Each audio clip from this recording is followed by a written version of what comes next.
बरसात से वापसी पर जौहर की गाड़ी की डिग्गी से अजीब सी आवाजें आ रही थी। ऐसा लग रहा था जैसे कोई अंदर से बाहर निकलने के लिए तड़प रहा है और नाखन रगड़ रहा है। जौहर का रंग फुक था, वो पसीने में शराबोर होकर सलसल ऐतल कुर्सी पर रहे थे। उन्होंने कहा वहम है। घर पहुंच कर जब उन्होंने डिग्गी खोली तो अंदर से जो चीज बरामद हुई उसे देख कर बरसान की ऊंची और पुरानी दीवारें पीछे रह गई थी और वीरानी का वो आलम था कि जैसे पूरी दुनिया पर मौत का सकूत तारी हो चुका हो। रात का पिछला पहर था और आसमान पर चांद बादलों के तबेज गिलाफ में छुपा हुआ था, जिसकी वजह से हर सो धूप अंधेरा फैला हुआ था। गाड़ी के पहिए की सड़क पर हिचकोले खाते हुए आगे बढ़ रहे थे। उनसे उठने वाली धूल हवा में मुअल्लक होकर गाड़ी के शीशों से टकरा रही थी। अहमद ड्राइविंग सीट पर मौजूद था। वो खामोश था, बिल्कुल खामोश। उसकी नजरें सामने सड़क पर जमी हुई थी, जहां गाड़ी की तेज रोशनियों के दायरे में कभी कभार कोई सूखा हुआ दरख्त या झाड़ी नमूदार होती और फिर पीछे अंधेरे में गुम हो जाती। उसके बराबर में बैठी उसकी बीवी आयशा अपने दुपट्टे को मजबूती से थामे हुए थी और उसका दिल नामालूम खौफ से डूब रहा था।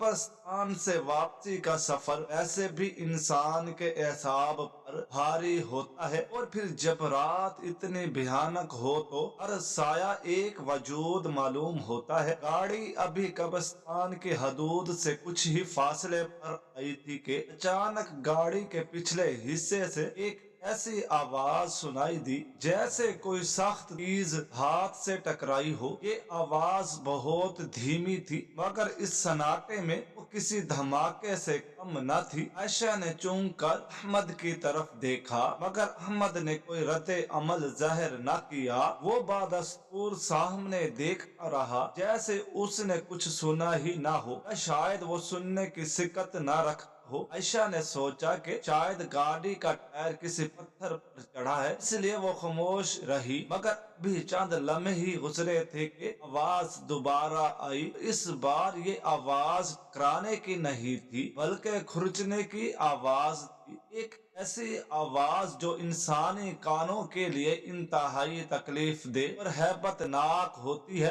जैसे कोई अपने तेज नाखूनों से लुहे की चादर को काटने की कोशिश कर रहा हो। ये आवाज गाड़ी की डिग्गी के अंदर से आ रही थी और अब इसमें तसलसल आ गया था। खुरच खुरच खुरच की आवाज ने गाड़ी के अंदर मौजूद खामोशी को चीर कर रख दिया था। आयशा का रंग जर्द पड़ गया। उसने लरजती हुई आवाज में अहमद को पुकारा और कहा कि सुनिए, कैसी आवाज है? ऐसा लग रहा है जैसे डिग्गी में कुछ है। अहमद ने एक लम्हे के लिए आयशा की तरफ देखा। उसकी आंखों में एक वैरानी थी, मगर उसने इत्मीनान से कहा कुछ नहीं है। शायद हवा की वजह से डिग्गी का ढक्कन हिल रहा है या कोई टहनी फंस गई है। तुम वहम मत करो और आयतल कुर्सी पढ़ो। अहमद का लहजा पुरसकून था। वो मुसलसल जेरे लब कुछ पढ़ रहा था और उसकी ये हालत देख कर आयशा का खौफ दुगना हो गया, क्योंकि अहमद एक नडर इंसान था और उसे कभी छोटी मोटी बातों से घबराते हुए नहीं देखा गया था। मगर आज उसकी खामोशी और उसके चेहरे का रंग बता रहा था कि मामला वहम से कहीं आगे का है। आवाजें अब तेज होती जा रही थी, जैसे डिग्गी में मौजूद शय को अब गुस्सा आ रहा हो और वो हर कीमत पर बाहर निकलना चाहती हो। कभी कभार रधम से आवाज आती जैसे कोई अंदर से लात मार रहा हो, और कभी वही मनहूस रचने की आवाज जो सीधी दिल व दिमाग असर करती थी। आयशा ने महसूस किया कि गाड़ी की फिजा में एक अजीब सी घुटन पैदा हो गई है। हालांकि शीशे बंद थे और एसी चल रहा था, मगर फिर भी उसे सर्दी लग रही थी। एक ऐसी सर्दी तो हड्डियों में उतर जाती है। उसने डरते डरते पीछे मुड़कर देखने की कोशिश की, मगर पिछली सीट के पीछे मौजूद डिक्की का हिस्सा बंद था। वहां से कुछ नजर नहीं आ सकता था। बस वो आवाजें थी जो अब एक खौफनाक रदम इख्तियार कर चुकी थी। अहमद ने गाड़ी की रफ्तार बढ़ा दी थी। हालांकि रास्ता खराब था। गाड़ी के जंप लगने से जब भी गाड़ी उछलती, डिग्गी से आने वाली आवाज में एक दर्दनाक चीख ऐसी बारीक आवाज शामिल हो जाती जो हवा के दोष पर बिखर जाती। आयशा ने कांपते हुए हाथों से अहमद का बाजू पकड़ा और कहा, अहमद, खुदा के लिए गाड़ी रोकें, मुझे बहुत डर लग रहा है। कहीं कोई जानवर तो नहीं घुस गया? हम देख लेते हैं, अगर कोई बिल्ली या कुत्ता है तो उसे निकाल दे, वरना वो मर जाएगा। अहमद ने सख्ती से नफी में सर हिलाया और उसकी आवाज में एक अजीब सी कपकपाहट थी। उसने कहा, नहीं आयशा, इस वक्त और इस जगह गाड़ी रोकना ठीक नहीं है। ये वीराना है और यहाँ रुकना खतरे से खाली नहीं। जो भी है, हम घर जाकर देखेंगे। तुम बस दुआ पढ़ती रहो और मेरी तरफ मत देखो, सामने देखो। अहमद का ये रवैया आयशा की समझ से बाहर था। वो भी इसी अनजाने खौफ का शिकार है जिसने आयशा को जकड़ रखा है। आयशा के जहन में तरह तरह के वसवसे सर उठाने लगे। उसने अपनी दादी की सुनाई हुई वो कहानियां याद आने लगी जिनमें कब्रिस्तान से वापसी पर बदरूहें इंसानों का पीछा करती हैं, उनकी सवारियों में बैठ जाती हैं। उसे लगा कि शायद आज वो कहानी सच होने जा रही है। गाड़ी अब वीराने से निकलकर शहर की सफाती सड़क पर आ गई थी। यहाँ सड़क किनारे लगी पीली रोशनियां जल बुझ रही थी, मगर इन रोशनियों से खौफ कम होने के बजाय बढ़ गया था, क्योंकि हर रोशनी के खंबे के नीचे से गुजरते हुए गाड़ी के अंदर छाइयां रक्स करती हुई महसूस होती। डिग्गी से आने वाली आवाज अब बाकायदा पिटने की आवाज में बदल चुकी थी, जैसे कोई इंसान या कोई मखलूक हाथों से डिग्गी को अंदर से पीट रही हो।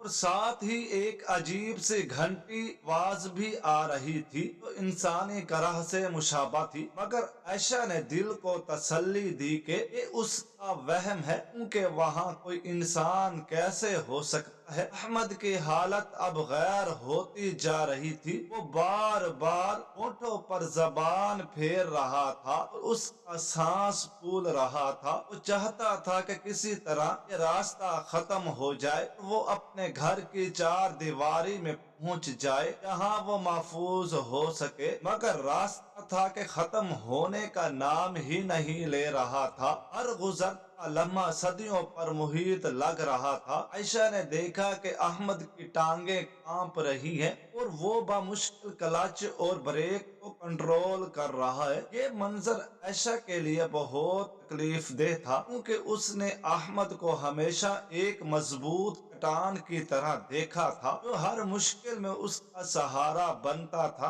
अगर आज वो खुद सहारे का मोहताज लग रहा था। आखिरकार उनका मोहल्ला शुरू हो गया। जानी पहचानी गलियां और मकान देख आयशा की जान में जान आई, मगर डिग्गी में मौजूद शायद घर के करीब आती ही और ज्यादा बेचैन हो गई थी। अब आवाजें इतनी जोरदार थी कि अगर बाहर कोई राहगीर होता वो भी सुन लेता। अहमद ने जल्दी से गाड़ी का मोड़ काटा और अपनी गली में दाखिल हुआ। उसने गैराज का रिमोट दबाया और आहनी दरवाजा खुलने लगा। गाड़ी के गैराज में दाखिल होते ही अहमद ने इंजन बंद कर दिया और एक गहरी सांस गाड़ी रुकते ही डिग्गी से आने वाली आवाजों में एक भयानक तेजी आ गई।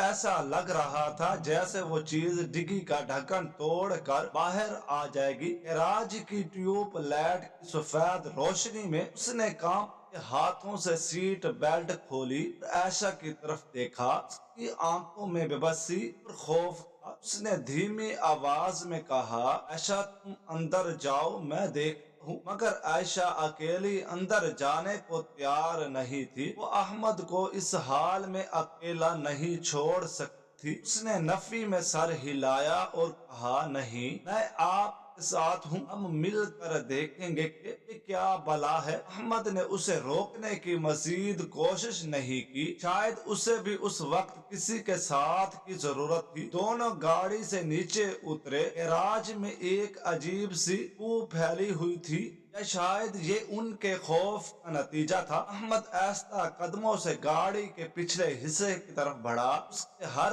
قدم کے ساتھ اس کا دل زور زور سے دھڑک رہا تھا۔ عائشہ اس کے پیچھے چھپی ہوئی تھی اور اس نے احمد کی قمیض کو مضبوطی سے پکڑ رکھا تھا۔ ڈگی کے اندر سے مسلسل کھرچنے اور دھکا دینے کی آوازیں آ رہی تھی۔ احمد کا ہاتھ ڈگی کے ہینڈل کی طرف بڑھا۔ اس کے ہاتھ میں لرزش اتنی زیادہ تھی کہ وہ بمشکل ہینڈل کو پکڑ سکا۔ اس کے ذہن میں ہزاروں خوفناک خیالات گردش کر رہے تھے کہ اندر کیا ہوگا، کوئی کالا بلہ، کوئی خونخوار جانور، شاید کوئی ایسی چیز جس کا نام لیتے ہوئے بھی زبان جلتی ہے۔ اس نے آنکھیں بند کر کے زیر لب اللہ کا نام لیا اور ہینڈل کو دبا دیا۔ ایک کلک کی آواز کے ساتھ ڈگی کا تالا کھلا اور ڈھکن تھوڑا سا اوپر اٹھا۔ اندر سے آنے والی آوازیں اچانک تھم گئی اور ایک پر اسرار خاموشی چھا گئی۔ احمد نے ایک جھٹکے سے ڈگی کا ڈھکن پورا کھول دیا اور پیچھے ہٹ گیا۔ عائشہ کی چیخ اس کے حلق میں اٹک گئی اور وہ خوف سے احمد کے بازو میں سمٹ گئی۔ دونوں کی نظریں ڈگی کے اندر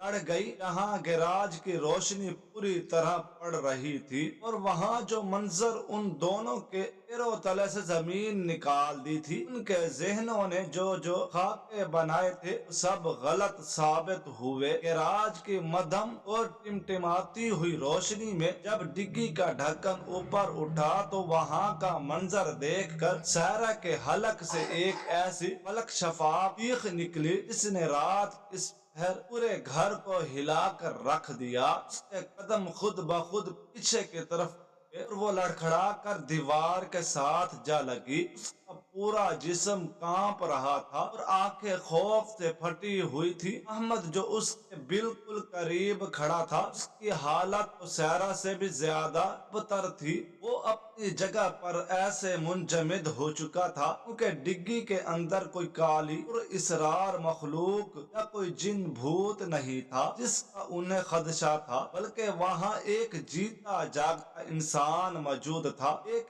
ایسا انسان جس کی حالت دیکھ کر دل انسان بھی پگھل جائے۔ وہ شخص ڈگی کے تنگ اور تاریک حصے میں اس طرح ٹھسا ہوا تھا جیسے کسی نے کپڑوں کی گٹھڑی باندھ کر پھینک دی ہو۔ اس کے ہاتھ اور پاؤں موٹی رسیوں سے بندھے ہوئے تھے اور اس کے منہ پر ٹیپ کئی رونڈ لپٹے ہوئے تھے، جس کی وجہ سے اس کا آدھا چہرہ چھپا ہوا تھا۔ اس کے کپڑے جو شاید ابھی سفید یا ہلکے رنگ کے ہوں گے، اب مٹی اور خون سے لت پت ہو چکے تھے اور جگہ جگہ سے پھٹے ہوئے تھے۔ اس کے سر کے بالوں میں خون جمع ہوا تھا اور ماتھے پر ایک گہرا زخم تھا جس سے رستا ہوا خون اس کی آنکھوں کے اوپر جم چکا تھا۔ وہ شخص بے سدھ پڑا تھا مگر اس کا سینہ تیزی سے اوپر نیچے ہو رہا تھا، جس سے یہ ظاہر ہوتا تھا کہ وہ زندہ ہے اور سانس لے رہا ہے۔ سائرہ نے اپنی ہتھیلیوں سے اپنا منہ دبا لیا تھا تاکہ اس کی مزید چیخیں نہ نکلیں۔ اس کا دماغ اس منظر کو قبول کرنے سے قاصر تھا کہ ان کی گاڑی کی ڈگی میں ایک زخمی اور بندھا ہوا انسان کہاں سے آ گیا۔ وہ تو قبرستان گئے تھے، وہاں تو کوئی نہیں تھا، پھر یہ شخص گاڑی میں کیسے داخل ہوا اور کس نے اسے اس بے دردی سے باندھ کر جہاں قید کیا تھا۔ سائرہ نے خوف زدہ نظروں سے احمد کی طرف دیکھا تو ابھی बुत बना खड़ा था। उसकी नजरें उस बंधे हुए शख्स पर जमी हुई थी और उसकी आंखों में एक ऐसा खौफ था। ये खौफ किसी अनजानी चीज का नहीं था, बल्कि ऐसा लग रहा था जैसे अहमद को अपनी आंखों पर यकीन नहीं आ रहा हो, जैसे वो किसी बहुत बड़ी तबाही को अपने सामने देख रहा हो। डिग्गी के अंदर मौजूद शख्स ने अचानक एक जोरदार झटका लिया। उसके हलक से एक घटी घटी सी आवाज निकली हो। हूँ ये आवाज दर्द और कर्ब से भरी हुई थी। उसके जिस्म में हरकत होती ही सहरा दोबारा सहम गई। उसे लगा कि शायद ये शख्स उन पर हमला कर देगा, मगर वो बेचारा तो खुद अपनी जान बचाने की जंग लड़ रहा था। उसने अपने बंधे हुए पैरों को हिलाने की कोशिश की, मगर जगह इतनी कम थी कि ठीक से हिल भी नहीं सकता था। उसकी आंखों में बेपनाह वहशत थी, वो आंखें जो सूजी हुई थी, जिनमें खून के दौरे बह रहे थे, वो बार बार खुलती और बंद हो रही थी, जैसे वो खुद को यकीन दिला रहा हो कि वो अब अंधेरे से रोशनी में आ चुका है। अहमद अब भी अपनी जगह से नहीं हिला था। उसे तो जैसे सांप सूंघ गया था। सहरा ने देखा कि अहमद के हाथ लरस रहे हैं। वो पीछे हटने की कोशिश कर रहा है। सहरा को गुस्सा भी आया, रोना भी कि इस वक्त अहमद को आगे बढ़कर देखना चाहिए, मगर वो तो बिल्कुल ही हिम्मत हार चुका है। सहरा ने खुद को संभाला और थोड़ा सा आगे बढ़ी, हालांकि उसका दिल जोर जोर से धड़क रहा था। उसने सोचा कि जो भी है एक इंसान है, तकलीफ में है, हमें उसकी मदद करनी चाहिए। मगर उसका हुलिया इतना खौफनाक था कि सहरा को उसके करीब जाने से भी डर लग रहा था। शख्स ने अपनी उंगलियों के बल खुद को घसीटने की कोशिश की और डिग्गी के किनारे तक आ गया।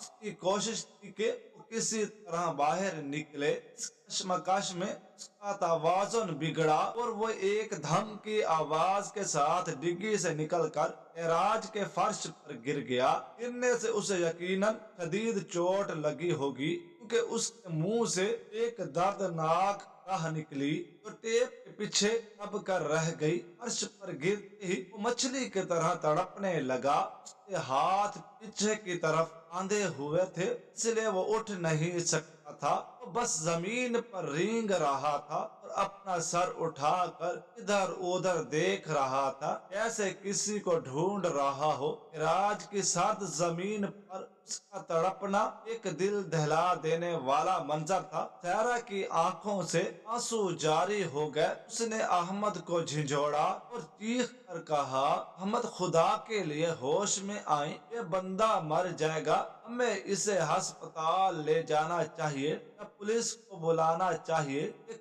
कौन है, हमारी गाड़ी में कैसे आया, ये सब बाद में देखेंगे, पहले उसकी रस्सी खोले। अहमद ने एक गहरी सांस ली, जैसे वो किसी डरावने ख्वाब से जागा हो। उसने सहरा की तरफ देखा और फिर उस गिरे हुए शख्स की तरफ। उसके चेहरे पर अब भी वही मर्दनी छाई हुई थी। उसने अटकती हुई आवाज में कहा, सहरा तुम पीछे हट जाओ, उसके पास मत जाना, ये कोई खतरनाक मुजरिम हो सकता है या कोई डाकू हो सकता है, हमें नहीं मालूम ये कौन है, यहाँ कैसे आया, हो सकता है उसके पास कोई हथियार हो। सहरा ने हैरत से अहमद को देखा और कहा, आप कैसी बातें कर रही हैं, उसके हाथ पांव बंधे हुए हैं, ये हिल भी नहीं सकता, ये हमारे लिए क्या खतरा हो सकता है, देख नहीं रहे उसका खून बह रहा है। अहमद ने आगे बढ़ने की बजाय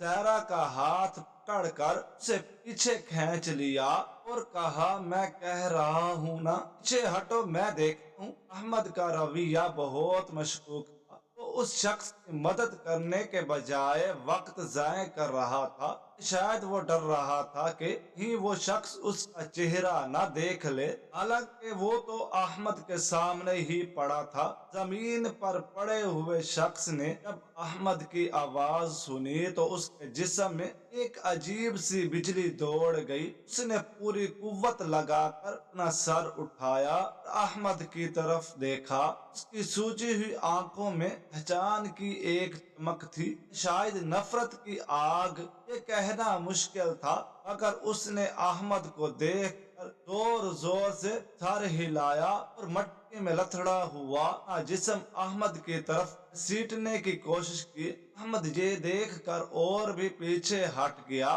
جیسے وہ اس زخمی انسان سے خوف زدہ ہو۔ وہ شخص کچھ کہنا چاہ رہا تھا، مگر منہ پر لگی ٹیپ نے اس کی زبان بند کر رکھی تھی۔ اس نے اپنی ناک سے تیز تیز سانسیں لینا شروع کر دی اور اس کا سینہ دھوکنی کی طرح چلنے لگا۔ سیرا کو لگا کہ شاید اس کا دم گھٹ رہا ہے۔ اس نے احمد کا ہاتھ جھٹکا اور کہا، میں اسے ایسے نہیں مرنے دوں گی، آپ نہیں کرتے تو میں خود کرتی ہوں۔ یہ کہہ کر سیرا اس شخص کی طرف بڑھی جو اب گیراج کے فرش پر احمد اور سیرا کے قدموں میں پڑا تھا۔ جب سیرا اس کے قریب گئی تو اس شخص نے اپنی نظریں احمد سے ہٹا کر سیرا پر جما دی۔ اس کی حالت ایسی تھی کہ اسے پہچاننا ناممکن تھا۔ اس کا چہرہ سوج کر کپا ہو چکا تھا، ناک شاید ٹوٹی ہوئی تھی اور ہونٹ پھٹ چکے تھے۔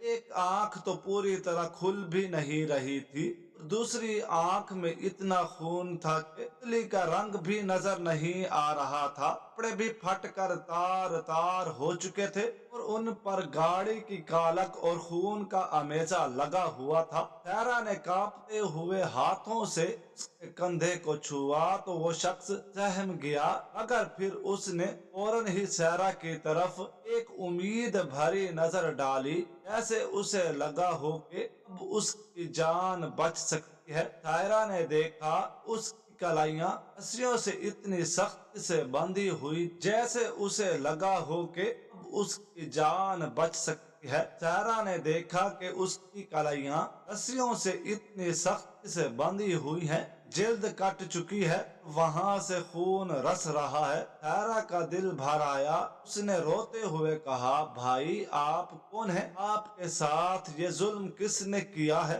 آپ گھبرائیں نہیں، ہم آپ کی مدد کریں گے۔ سیرا کی آواز سن کر اس شخص کی آنکھوں سے آنسو بہہ نکلے جو اس کے خون آلود گالوں پر لکیریں بناتے ہوئے نیچے گر گئے۔ اس نے اپنے بندھے ہوئے ہاتھوں کو ہلانے کی کوشش کی مگر ناکام رہا۔ پھر اس نے اپنی گردن کو موڑ کر سیرا کو اشارہ کیا کہ بار بار اپنا سر ہلا کر اپنے منہ کی طرف اشارہ کر رہا تھا جہاں ٹیپ لگی ہوئی تھی۔ وہ کچھ کہنا چاہتا تھا، وہ کوئی راز بتانا چاہتا تھا یا شاید صرف پانی مانگنا چاہتا تھا۔ اس کی بے چینی بڑھتی جا رہی تھی اور وہ گڑ گڑا کر سیرا کی طرف دیکھ رہا تھا۔ احمد ابھی تک وہیں کھڑا تھا، اس کے چہرے پر اب ایک خوف ساتھ ساتھ ایک خطرناک سنجیدگی آ گئی تھی۔ وہ شاید نہیں چاہتا تھا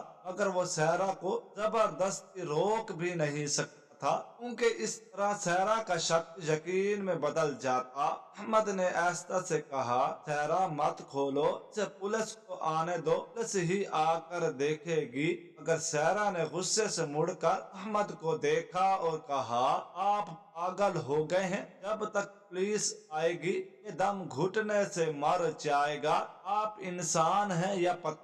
سیرا نے فیصلہ کر لیا تھا، وہ اب احمد کی بات سننے والی نہیں تھی۔ وہ جھک کر اس شخص کے سر کے پاس بیٹھ گئی۔ اس شخص نے سیرا کو اپنے قریب دیکھ کر سکون کا سانس لیا، حالانکہ وہ شدید درد میں تھا، مگر اس کی نظریں سیرا کے چہرے پر جمی ہوئی تھی۔ وہ نظریں کچھ کہہ رہی تھی، کچھ ایسا جو الفاظ سے زیادہ وزنی تھا۔ سیرا نے کانپتے ہوئے ہاتھوں سے ٹیپ کی کنارے کو تلاش کرنا شروع کیا جو اس کے منہ پر لپیٹی ہوئی تھی۔ ٹیپ بہت مضبوطی سے لگی ہوئی تھی، خون اور پسینے کی وجہ سے چپک گئی تھی۔ سارا کی انگلیوں میں لرزش تھی، مگر اس نے ہمت نہ ہاری۔ اس اجنبی شخص نے اپنی گردن کو تھوڑا سا اوپر اٹھایا تاکہ سارا کو آسانی ہو۔ اس لمحے گیراج میں مکمل سناٹا تھا، صرف ان دونوں کی سانسوں کی آوازیں آ رہی تھی۔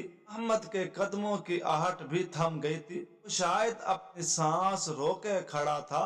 اس کا دل چاہ رہا تھا کہ زمین پھٹ جائے اور وہ اس میں سما جائے۔ جانتا تھا کہ جیسے ہی یہ ٹیپ ہٹے گی اس کی زندگی میں ایک ایسا طوفان آئے گا جو سب کچھ بہا لے جائے گا، مگر وہ بے بس تھا۔ قدرت نے اس کے کھیل کو اسی کے گھر میں لا کر الٹ دیا تھا۔ سارا نے بالآخر ٹیپ کنارہ ڈھونڈ لیا اور اسے ایسا سے کھینچنا شروع کیا۔ ٹیپ کھینچنے سے شخص کی کھال بھی کھنچ رہی تھی اور اسے تکلیف ہو رہی تھی، مگر اس نے اف تک نہ کی۔ وہ بس جلد از جلد بولنا چاہتا تھا۔ اس کی آنکھیں اب سارا کی آنکھوں میں گڑی ہوئی تھی اور ان میں ایک عجیب سی مانوسیت تھی۔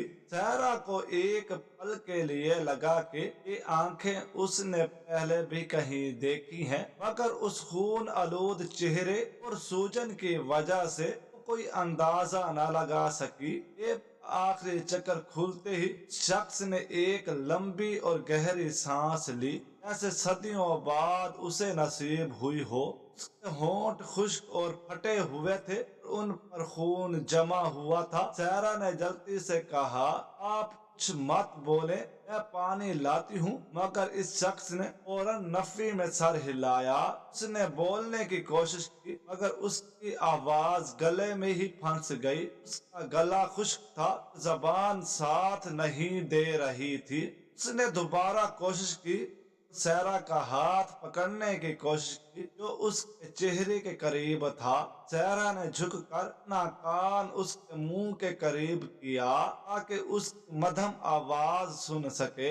احمد نے ایک قدم آگے بڑھایا جیسے وہ اسے روکنے لگا ہو، مگر پھر رک گیا۔ اب بہت دیر ہو چکی تھی، راز اب کھلنے والا تھا۔ شخص نے اپنی پوری طاقت جمع کی، اپنی نظریں سارا کے چہرے پر مذکور کر دی۔ اس کی آنکھوں میں آنسو آمڈ آئے اور اس نے کانپتے ہوئے ہونٹوں کو حرکت دی۔ سارا نے غور سے اس کے ہونٹوں کی اپنش کو دیکھا، کچھ کہہ رہا تھا، کچھ ایسا جس کی توقع سارا کو خواب میں بھی نہیں تھی۔ شخص نے ایک بار پھر سارا کی طرف اشارہ کیا کہ وہ غور سے سنے، اور پھر اس کے منہ سے ایک لفظ نکلا، ایک ایسا لفظ جس نے سارا کے وجود کو لرزا دیا، مگر وہ لفظ کوئی نام نہیں تھا بلکہ ایک رشتے کی پکار تھی۔ اس نے سارا کی طرف ہاتھ بڑھانے کی ناکام کوشش کرتے ہوئے دوبارہ منہ کھولا تو اس کی آواز کسی ٹوٹی ہوئی بانسری کی طرح نکلی۔ سارا نے جب اسے غور سے دیکھا تو اسے اس کے ماتھے پر موجود ایک پرانے نشان پر نظر پڑی جو اب خون صاف ہونے سے نمایاں ہو رہا تھا۔ یہ نشان بچپن کی ایک چوٹ کا تھا۔ سارا کا دل ایک لمحے کے لیے رک گیا، اس کے دماغ میں ایک جھمکا ہوا، اس نے خوف زدہ نظروں سے اس اجنبی کو دوبارہ دیکھا جو اب اجنبی نہیں لگ رہا تھا۔ اس کی آنکھیں، اس کا ماتھا، اس کے ہاتھ، سب کچھ بہت جانا پہچانا تھا، مگر یہ کیسے ممکن تھا؟ وہ تو دوسرے شہر میں تھا، وہ یہاں اس حال میں گاڑی کی ڈگی میں کیسے ہو سکتا تھا؟ سارا کے ہاتھوں سے ٹیپ کا ٹکڑا گر گیا، اس نے دونوں ہاتھوں سے شخص کا چہرہ تھام لیا۔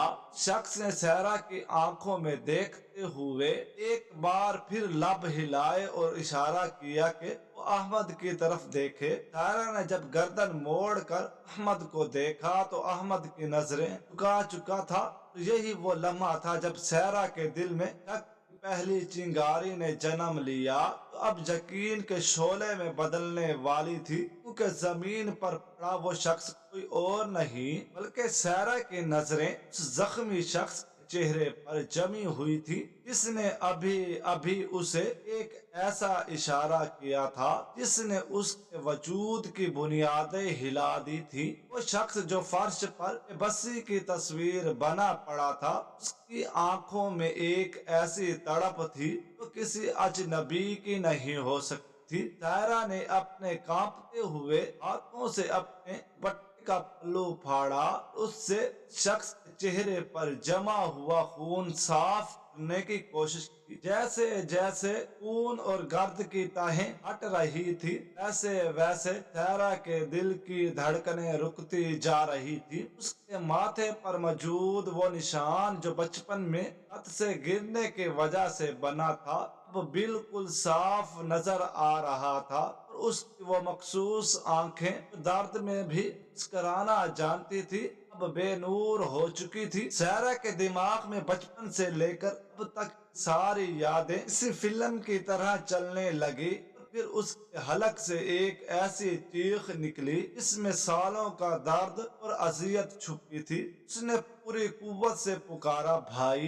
ये लफ्ज गैराज की दीवारों से टकरा कर वापस आया, अहमद के कानों में पिघले हुए शीशे की तरह उतरा। जी हाँ, वो शख्स कोई और नहीं बल्कि सायरा का सगा भाई आसिफ था, तो 2 दिन पहले अपने घर से शहर किसी काम के सिलसिले में निकला था और फिर लापता हो गया था। सायरा को यकीन नहीं आ रहा था कि इस भाई की गुमशुदगी की रिपोर्ट दर्ज करवाने के लिए कल से परेशान थी और जिसके लिए वो और अहमद आज कब्रिस्तान दुआ करने गए थे, वो भाई इस हालत में उनकी अपनी ही गाड़ी की डिग्गी से बरामद हुआ है। आसिफ ने सायरा की आवाज सुनकर आंखें बंद कर ली, ऐसे उसे यकीन आ गया हो कि अब वो महफूज हाथों में है। उसके खुश्क और फटे हुए होंठ हिले और उसने बहुत ही मध्यम आवाज में कहा, सायरा पानी। सायरा पागलों की तरह उठी और गैराज में पड़े एक नल की तरफ भागी। उसने अपने हाथों का प्याला बनाया और पानी लाकर आसिफ मुंह में टपकाया। पानी के चंद कतरे हलक से उतरते ही आसिफ को जैसे थोड़ी सी जान मिली। उसने खांसते हुए आंखें खोली और अपना सर उठाकर सीधा अहमद की तरफ देखा जो अभी तक दीवार के साथ लगा खड़ा था। उसके चेहरे पर अब खौफ की जगह एक शैतानी सुकून और बेहिसी ने ले ली थी, क्योंकि वो जानता था कि अब छुपने का कोई रास्ता नहीं बचा। आसिफ ने अपने लरजती हुई उंगली अहमद की तरफ उठाई, सायरा की तरफ देख कर कहा, सायरा, मुझे किसी डाकू ने नहीं लूटा, ना ही मैं किसी हादसे का शिकार हुआ हूँ। मुझे मारने वाला कोई और नहीं, मेरा अपना शोहर अहमद है। ये अल्फाज सायरा के लिए किसी बम धमाके से कम न थे। उसने झटके से मुड़कर अहमद की तरफ देखा और कहा, अहमद, ये क्या कह रहे हैं? बताएं कि ये झूठ है, बताएं कि आपने कुछ नहीं किया। अहमद खामोश रहा। उसकी आंखों में अब पछतावा नहीं बल्कि एक सर्द मेहरी थी। उसने अपनी जेब से सिगरेट निकाली और उसे सिलगाने की कोशिश की, मगर उसके हाथ इतने कांप रहे थे कि लाइटर गिर गया। सायरा चीख पड़ी, मैं पूछ रही हूँ, ये मेरा भाई यहाँ कैसे आया? उसकी ये हालत किसने की? अहमद ने नजरें उठाकर सायरा को देखा और कहा, हाँ, मैंने किया है, ये सब मैंने से मारा है। और अगर तुम दरमियान में ना आती तो अब तक मैं इसे कब्रिस्तान के उस गड्ढे में फेंक चुका होता जहाँ से उसे ढूंढ न पाता। अहमद का एतराफ सुनकर सायरा को लगा कि उसके पैरों तले से जमीन निकल गई है। वो शोहर जिसे वो फरिश्ता समझती थी, इसकी शराफत की कसमें पूरा खानदान खाता था, वो इतना बड़ा दरिंदा कैसे हो सकता है? सायरा ने रोते हुए पूछा, मगर क्यों अहमद, आपने ऐसा क्यों किया? मेरे भाई ने आपका क्या बिगाड़ा था? वो तो आप इतनी इज्जत करता था। अहमद ने एक जहरीली हंसी हंसी और कहा, इज्जत इज्जत से पेट नहीं भरता। सहरा, मैं याद है पिछले हफ्ते अब्बा जी की जायदाद का फैसला हुआ था और सारी जमीनें और फैक्ट्री आसिफ के नाम हो गई थी क्योंकि वो बेटा था। मुझे क्या मिला? सिर्फ चंद लाख रुपए। मैंने आसिफ को समझाया था कि मुझे आधा हिस्सा दे दे, मेरा कारोबार डूब रहा है, मुझे पैसों की सख्त जरूरत है, मगर ये नहीं माना। उसने कहा कि ये अब्बा की वसीयत है, मैं इसे नहीं बदल सकता। बस मैंने सोच लिया था कि अगर ये सीधे तरीके से नहीं मानेगा, मुझे टेढ़ा रास्ता इख्तियार करना पड़ेगा। सहरा हैरत और दुख की तस्वीर बनी सुन रही थी। उसे यकीन नहीं आ रहा था कि दौलत की हवस इंसान को इस हद तक गिरा सकती है कि रिश्तों का तकद्दुस ही माल कर दे। अहमद ने बात जारी रखते हुए कहा, मैंने उसे आज शाम को फोन करके कहा कि मुझे कब्रिस्तान के पास मिलने आओ, कुछ जरूरी बात करनी है। ये बेवकूफ वहां आ गया। मैंने उसे गाड़ी में बिठाया और बात करने के बहाने सर पर लोहे की राड से वार किया। गुस्से से बहुत मारा। मुझे लगा ये मर गया है। मैंने उसके हाथ पांव बांधे और डिग्गी में डाल दिया।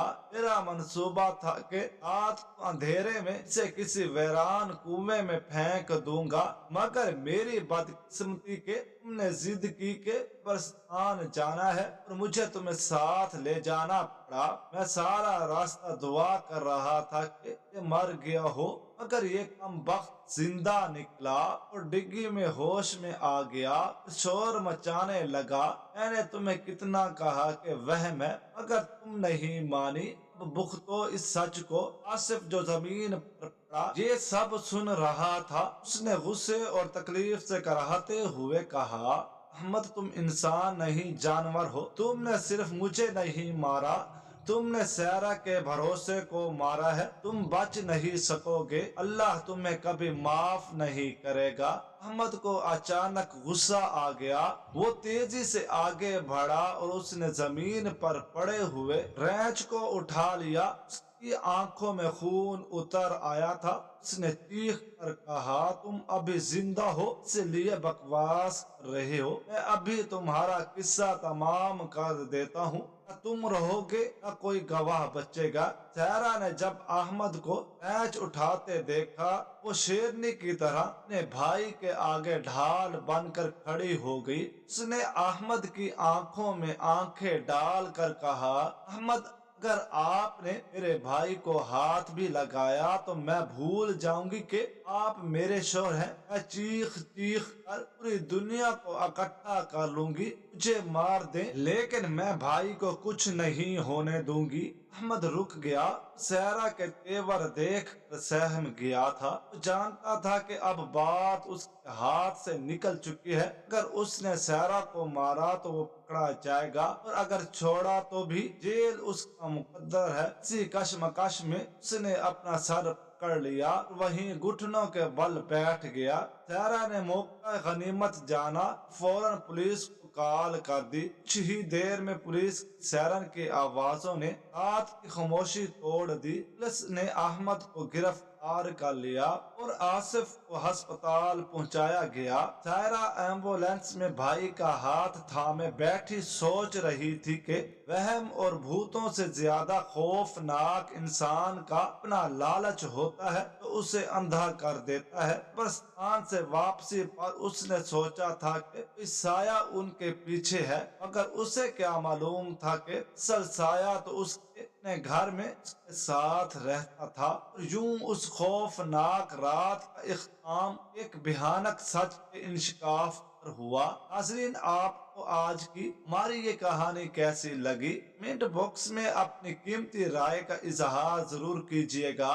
वीडियो पसंद आए तो वीडियो को लाइक और दूसरों के साथ शेयर जरूर करें। मजीद इस तरह की सबक अमवाज कहानियाँ और वाकयात सुनने के लिए हमारे चैनल AQ स्टोरीज को जरूर सब्सक्राइब करें। शुक्रिया। अल्लाह हाफिज।